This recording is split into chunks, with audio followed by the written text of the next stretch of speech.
This is my mentor advice. If I were you, I would record my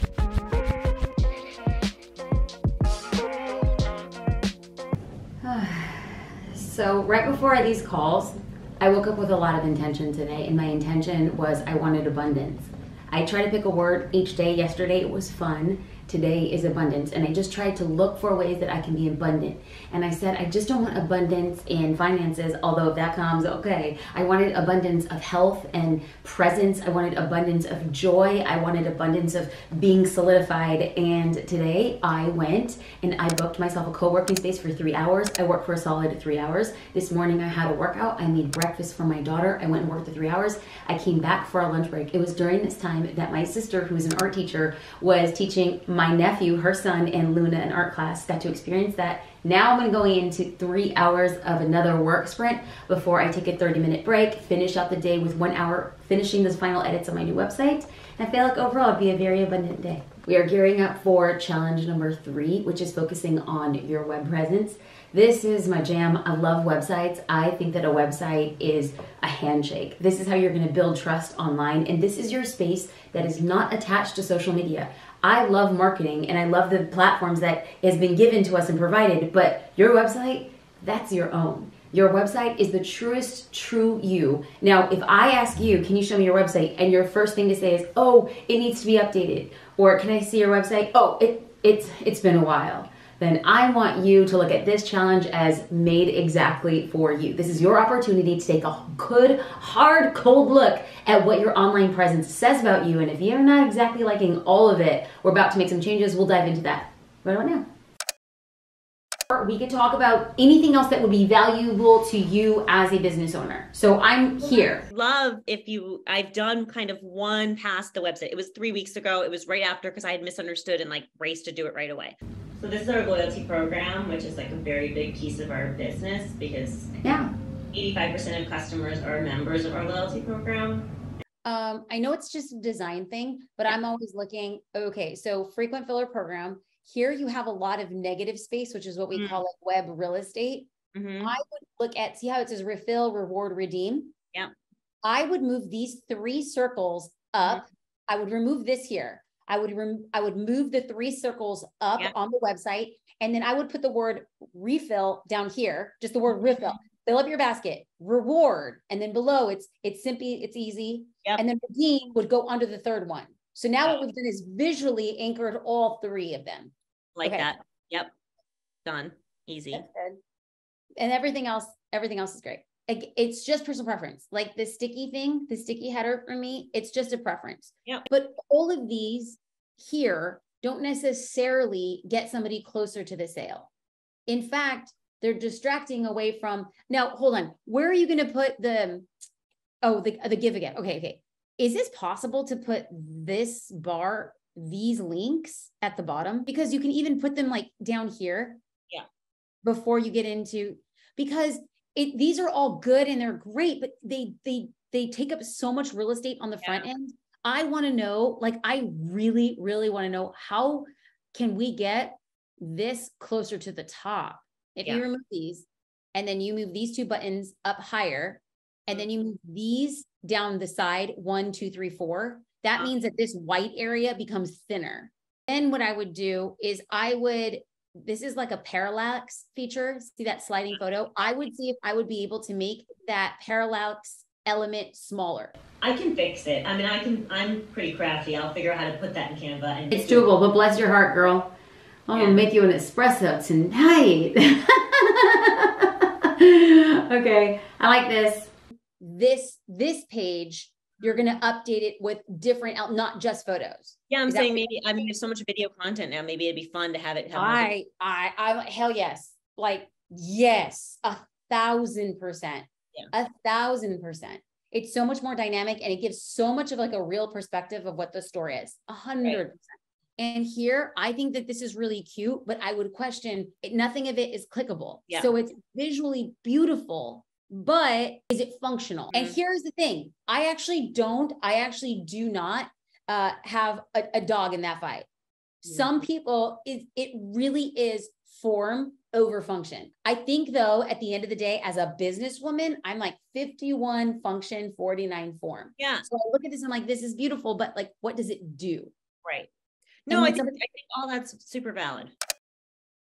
A couple things that Samantha and I had spoken about was New York and how it's determined. So each mentor gets to go to New York with one mentee. How the mentee is selected is that 80% is contributed by how many votes a mentee got. The other 20% is from the judges at the UPS store. If you are selected, they are going to be having a quick challenge to see how quick you think on your feet. So I just wanted to give you a heads up. You getting prepared for this will just serve you in life and not just in New York. But if I was in your shoes, I would put together a 40-second pitch on what my business does, and I would put together a 40-second pitch on what I'm gonna do with the money. So what happens is that people, they pay attention for about 3 or 4 seconds. If you don't capture their attention in 3 or 4 seconds, you're gonna have a hell of a time trying to get them to listen to the rest of it. So when you're there, I want you to introduce yourself, talk about your business, what it is you do, and who it's for. Basically, if you just read the top 2 lines of your website as part of your pitch, I'd be like, hell yeah, you got it. So this is an elevator pitch, not just for New York. You're gonna say this to anybody who you shake their hands as you meet them. Give them the elevator pitch. Now, I think it's important too that I don't know if the judges are gonna ask what you're gonna do with the money. I have no idea. But if I were you, I would sell it nice and tight. Nice, short, tight. Make it emotional, make it real, and make it goal-oriented. I'm here to help you with any of that. If you wanna put something together, if you wanna practice with me, if you wanna email me, but I need to know that if a camera is put in your face and they ask you what it is you do, dang, like you're ready to show up. How are you feeling right now? Good. I'm feeling actually confident, thinking about cutting my hair. No. This will be the second time I cut my hair. So especially when it's involving food, I think people like the cleaner look. I think I want to establish a more clean and well-presented look to the audience as well. And then my family would enjoy it. Here's the thing. I mean, gosh, your family's going to hate me. I think that your hair is a whole vibe. I just think it's on brand. Like I look at it and I'm like, you look like a Jamaican chef. You know, I like probably like it just, you look like it's part of the brand. This is my mentor advice. If I were you, I would record my content with this look.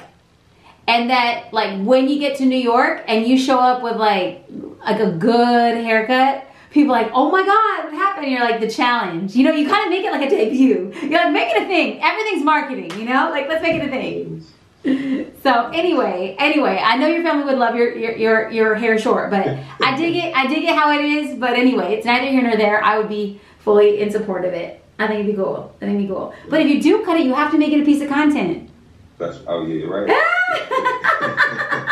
Everything's content. Oh my God. Okay, so Rachel's call was the most traditional, classic website teardown, which was amazing, and she was so ready for it. And so I didn't expect to go in and be like, oh, we can move this, and oh, we can move that, and here's like a billion ideas. And she just took it like a champ. She's like, okay, I'm gonna get it done. And so there were some things that I had noted that were personal preferences, like a sticky header, like bolder text and less writing. But again, these are totally personal preferences. If you are a person that's very verbose and wants a lot of text and that's what your dream customer would love, awesome. Generally speaking, I think making it easy, giving a clear call to action in each section. What do you want that person to do in each of those sections? As I am currently rebranding my website, that is 100% the same advice that I'm taking for myself and giving it to my mentees. I want a large header. I want exactly who I am and what I do. In every section, there is a CTA. In every section, it's book me as a speaker, listen to my podcast, look at Social Curator, Resource Center. So I'm really in the thick of it with them. And speaking on being in the thick of it, Chef Larry's hair, that luscious, thick head of hair, he's gonna cut it. He might cut it. So anyway, I gave a little bit of what I would consider Brad advice because I'm like, Chef Larry, finish this small business challenge with that head of hair of yours because it's so on brand. And then when you get to New York, you can have like a clean debut. That's what I'm gonna be about. But with his website. It was such a clear iterative process. He did it earlier than Challenge 3, and he did all of the heavy lifting with Go Live HQ. They worked with him, handheld him. They took a template, they zhuzhed it, they made it entirely his own. And so I had little feedback for his new website. So in fact, he just did the work a little early, but it adheres to everything. The header, the About Me section, pulled quotes, small things, clear CTAs. This is exactly where we want them to be. I feel like my mentees are in great shape. And honestly, all three of them deserve to be in New York City. I don't care what any other mentor says. I don't even care. I don't care. It's my vlog. I'm gonna speak my damn truth. They're so good. These are business owners who love what they do so much that their main objective is to command a salary, a regular salary. And I was so grounded today on the deep work that small business owners do. Small business owners are the backbone of America, and so many people have a hard time giving themselves a salary, which begs us to see or ask, why are they even doing it? They love it. They love serving people. They love standing in their purpose, and I get to stand alongside them. Hot dang. Hot dang. I feel like I am walking away a winner, meeting these amazing, brilliant people. Whoever is in New York with me, I will hold my head proud. I will hold my head proud and high. I'll roll out the red carpet for them. I'm very, very, very excited, and I'm looking forward to seeing their videos. So I know that when we first started the challenge, you had said that you felt pretty good about your website. Recording in progress. Do you still feel good about your website? Yes. So originally when this competition started, I thought that this was the first challenge. So I already did it. So it's actually done. Did you happen to get screenshots? Yeah, I did all of that. I recorded a video and everything. I'm actually going to re-record the video because I've added a few things since then. But yeah, I have screenshots of the before. I have screenshots of the after. And I actually have access to both my old website and my new website to record my video with. So if it's possible, can you send me a list of, I don't need the video, but a list of what you're going to talk about? And the reason why I'm asking for that is that it gets you on the same page before you actually record. It's actually just pausing for the presence. And this is more for you than it is for me, but if I can get it by Friday, I think that'd be amazing for you to think about it over the weekend and then record on Monday. Okay. Cool. Yeah, I can do that. That list that you send me on Friday, these are the differences between the sites. You could just be bullet points. We had a About page, we used to not to, whatever those case may be, right? I think you coming on camera saying, hi, I'm Andy with the Chocolate Shop, and I want to walk you through my old website. Here are 3 things you're going to notice. We didn't have an About page, it was very basic, and it wasn't the best representation of who we were. Then you go into the voice overlay, showing the graphics and talking over it. Then you shoot another clip. You're like, I'm so excited to unveil our new website, which, and then you come through and you say the 3 things that you like the most about it. So you, Andy, are visually preparing what the viewer is to expect. And then they have a deeper appreciation of understanding you as the narrator. And then at the end, you come back. Again, my name is Andy. I'm with the Chocolate Shop. It has been such an honor to show the before and after of my website and everything that I've learned through the Small Biz Challenge. Because what we have just done created a beginning, a middle, and an end. In 60 seconds, More personal. it's a lot more personal. It's a lot more personal, but also studies show that content that has a human in it, aka you, is 64% more likely to get engagement. I look at things in math. If you have 60 seconds and they want 30 seconds to be a before and 30 seconds to be after, then I would try to keep the intro and the outro no more than 5 seconds. Okay. We're shaping you on what actually is gonna be relevant on social media. Somebody talking for 10 seconds without anything else going on, it will bore somebody.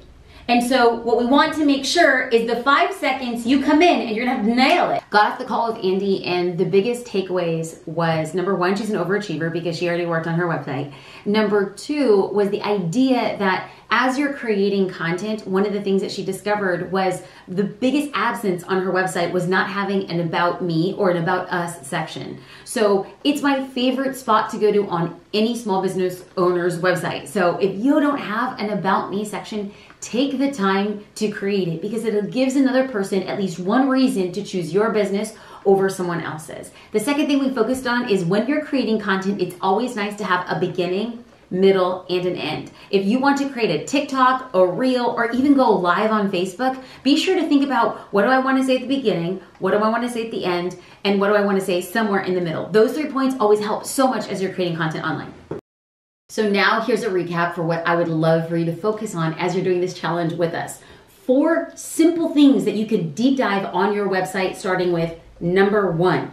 Having a clear header, something that you want above the fold. When somebody lands on your website, they want to know who you are, what you do, and what's in it for them. Why are they there? Having a clear header is going to be a great way to start driving traffic, turning those new traffic into sales. Number 2, update your photos. This is like the easiest lift. We're not telling you to redesign your site, but having fresh, updated photos always makes a big difference. Number 3, if you do not have an About Me or an About Us section, please, pretty please with a cherry on top, add that section, because it's such a powerful piece in driving sales, because they're not just there for the product or the service. You find out slowly they're also there for you. These are the chef's kiss type of customers and clients that you want.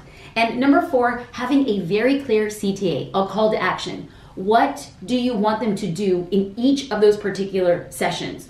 Book a call, fill out a questionnaire, download, listen to a podcast, book your services, whatever it is, make sure it's listed right there in the site multiple times to make it easy to turn that traffic into sales. Not pinch myself like, oh, I don't believe this is real. Like, I had to pinch myself because you're like, I'm gonna cry. I'm gonna cry. It's just nice. It's like when you put your heart and soul into something and you put it into work. Now I'm gonna cry. Am I gonna cry?